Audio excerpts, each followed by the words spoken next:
Welcome to Torsoro keren. Guru. Halo, kakak dari mana? Halo, kita dari mahasiswi PKL Fakultas Perikanan dan Kelautan Universitas Airlangga. Saya sendiri namanya Mareta Aulia. Hai, saya Samika Aini dan teman saya Awan Andrina Cahyono. Kakak lagi ngapain di sini? Ya, jadi kita itu di sini lagi melaksanakan kegiatan praktikum kerja lapang.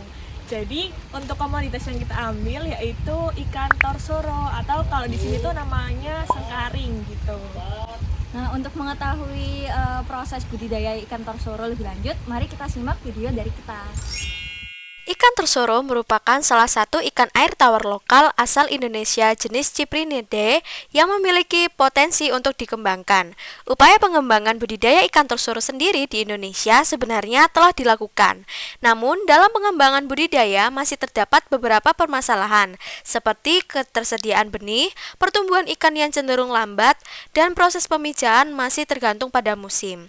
Peluang budidaya ikan torsoro sangatlah tinggi karena memiliki nilai harga jual yang tinggi sekitar Rp100.000 hingga Rp200.000 per kilogram. Di samping itu, ikan torsoro juga mengandung omega 3 yang tinggi. Maka dari itu, untuk menunjang permasalahan di atas dapat dilakukan dengan memperhatikan manajemen budidaya pada ikan torsoro. Kegiatan yang dilakukan selama PKL diantaranya yaitu yang pertama, teknik pemijahan semen buatan dan buatan, kedua, teknik pemeliharaan larva serta benih ikan torsoro, ketiga, manajemen pakan larva, benih, dan induk ikan torsoro, lalu yang keempat yaitu manajemen pengendalian penyakit ikan torsoro. Induk ikan torsoro dipelihara pada dua kolam yang terbagi menjadi kolam indoor dan kolam outdoor. Kolam pemeliharaan outdoor memiliki ukuran 4x12 meter dengan kedalaman air 80 cm. Sedangkan pada kolam indoor memiliki ukuran 2x9 meter dengan kedalaman air 40 cm. Kegiatan pembenihan diawali dengan persiapan kolam. Tahapan persiapan kolam meliputi pengurasan, pembersihan batu dan kolam, pengeringan, pengapuran, dan pengisian air. Induk ikan torsoro memiliki bentuk tubuh pipih memanjang dan berwarna keperakan dengan panjang total berkisar antara 70 hingga 210 cm dan berat total berkisar antara 20 hingga 205 gram. Tubuh ikan torsoro betina lebih besar dibandingkan ikan torsoro jantan. Ikan torsoro memiliki moncong yang menonjol dan tidak memiliki cuping di bibir bawah mulutnya, berbeda dengan genus tor lainnya yang memiliki cuping. Pemberian pakan pada induk torsoro dilakukan sebanyak 2 kali, yaitu di pagi dan sore hari. Induk ikan torsoro diberi pakan pelet berupa High Provide 781-3 serta pakan tambahan berupa jagung dan buah-buahan seperti nangka dan pepaya. Induk yang matang gonat memiliki ciri-ciri yaitu yang pertama, induk ikan torsoro naik pada kolam yang terdapat bebatuan, dua, perut menggembung, dan yang ketiga, pada bagian anal tampak menonjol. Pemijahan pada ikan torsoro terbagi menjadi dua, yaitu pemijahan semi buatan dan buatan. Pemijahan semi buatan merupakan pemijahan yang dibantu dengan proses stripping, sedangkan pemijahan buatan merupakan pemijahan yang menggunakan bantuan hormon ovaprin. Proses pemijahan buatan dilakukan dengan menyuntikkan hormon ovaprin pada induk betina yang belum matang gonat sempurna.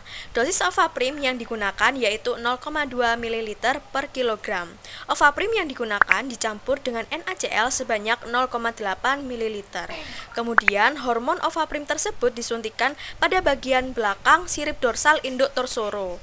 Ikan yang telah disuntik diletakkan di kolam yang telah disiapkan sebelumnya. Induk yang disuntik tersebut dicek secara berkala selama 6 jam sekali untuk melihat tingkat kematangan gonatnya. Apabila induk tersebut telah matang gonat, maka segera dilakukan proses stripping. Tahapan selanjutnya tidak jauh berbeda dengan proses stripping yang telah dijabarkan pada penjabaran sebelumnya. Akuarium yang akan digunakan untuk pemeliharaan telur, larva, dan benih terlebih dahulu dibersihkan dari kotoran-kotoran. Setelah itu, akuarium diisi air dengan ketinggian 10 hingga 15 cm. Pada pemeliharaan telur ikan torsoro tidak memerlukan aerasi, sedangkan pada pemeliharaan larva dan benih memerlukan aerasi. Telur ikan torsoro mempunyai sifat tidak lengket dan tenggelam di dasar atau vergofil. Telur yang dihasilkan pada proses pemijahan berjumlah 1198 butir dengan berat rata-rata 0,113 gram dengan diameter 0,2 cm. Penimbangan bobot telur dilakukan pada awal proses peletakan telur. Telur yang tidak terfertilisasi menunjukkan ciri-ciri telur berwarna putih pucat yang biasanya terlihat di permukaan air. Pada telur yang tidak terfertilisasi biasanya terdapat jamur saprolegnia yang ditandai dengan adanya serabut hifa di sekitar telur. Telur tersebut kemudian disipon agar jamur tidak menyebar pada telur yang lainnya. Alat yang digunakan dalam pengamatan embriogenesis yaitu mikroskop, pipet, objek gelas, dan gelas plastik. Proses inkubasi telur ikan torsoro memerlukan waktu yang lama sekitar 3-4 hari. Terdapat 4 fase embriogenesis telur, yaitu yang pertama ada fase morula. Pada fase ini blastomer mulai terbentuk dan pembelahan zigot berlangsung cepat. Yang kedua ada fase blastula. Selama fase ini blastomer membelah beberapa kali dan terbentuk ruangan kosong disebut blastosul yang ditutupi oleh blastoderm. Yang ketiga ada fase gastrula. Pada fase ini ditandai dengan terjadinya proses perluasan dan penutupan kuning telur oleh blastoderm. Yang keempat yaitu fase organogenesis, merupakan fase terakhir dari proses perkembangan embrio. Pada fase ini sudah mulai terbentuk bakal organ seperti kepala, mata, dan juga mulai terlihat peredaran darah dan detak jantung. Pada pemeliharaan larva, kegiatan yang dilakukan diantaranya yaitu pengamatan pertambahan bobot dan panjang tubuh, penimbangan pakan, monitoring kualitas air, penyiponan, serta pergantian air secara berkala. Larva ikan torsoro dipelihara di dalam akuarium selama kurang lebih 30 hari. Kegiatan pengamatan pertambahan bobot dan panjang tubuh dilakukan setiap 1 minggu sekali. Setelah kegiatan pengamatan, lalu dilakukan penimbangan dosis pakan mingguan. Larva ikan torsoro diberi pakan pelet B1 otohime dengan frekuensi 2 kali sehari, yaitu di pagi hari dan di sore hari. Kegiatan pengecekan kualitas air juga dilakukan setiap 1 minggu sekali. Parameter yang diukur diantaranya yaitu suhu, pH, dan DO. Dari beberapa parameter yang diamati menunjukkan hasil yang optimal pada tiap kolam dan akuarium. Kegiatan penyiponan dilakukan setiap hari apabila terdapat sisa makanan yang mengendap di dasar akuarium. Alat yang digunakan pada kegiatan ini yaitu selang. Pergantian air dilakukan 2 kali dalam 1 minggu. Akuarium yang telah dibersihkan selanjutnya diisi air kembali hingga ketinggian 15 cm. Tujuan dari pergantian air yaitu untuk menjaga kualitas air. Kegiatan pendederan. Kegiatan pendederan merupakan kegiatan pemindahan larva dari akuarium pemeliharaan larva menuju kolam pendederan. Benih yang dipindahkan tersebut berumur 1 hingga 2 bulan dengan ukuran 2-3 cm. Proses pendederan dilakukan dengan tujuan untuk mempercepat pertumbuhan benih ikan torsoro. Pendederan dilakukan pada kolam beton dengan ketinggian air 40 cm.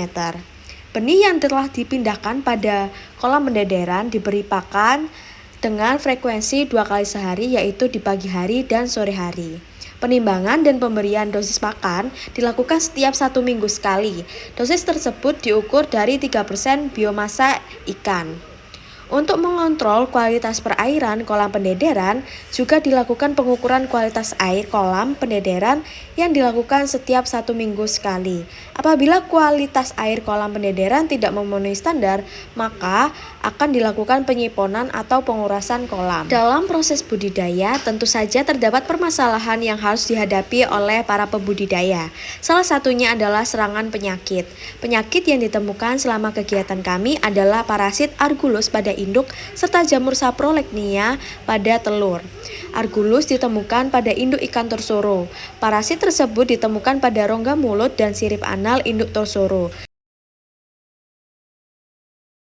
Sedangkan jamur saprolegnia ditemukan pada telur yang tidak terfertilisasi. Penanggulangan yang dapat dilakukan untuk menangani induk yang terkena argulus adalah dengan cara mengambil parasit tersebut secara langsung menggunakan pinset. Sedangkan untuk menangani telur yang terkena jamur saprolegnia dapat ditangani dengan cara melakukan penyiponan. Itu tadi merupakan cuplikan dari beberapa kegiatan PKL yang telah kami lakukan. Semoga kegiatan yang kami lakukan dapat bermanfaat dan menambah wawasan bagi kita semua. Terima kasih atas perhatiannya. Wassalamualaikum warahmatullahi wabarakatuh.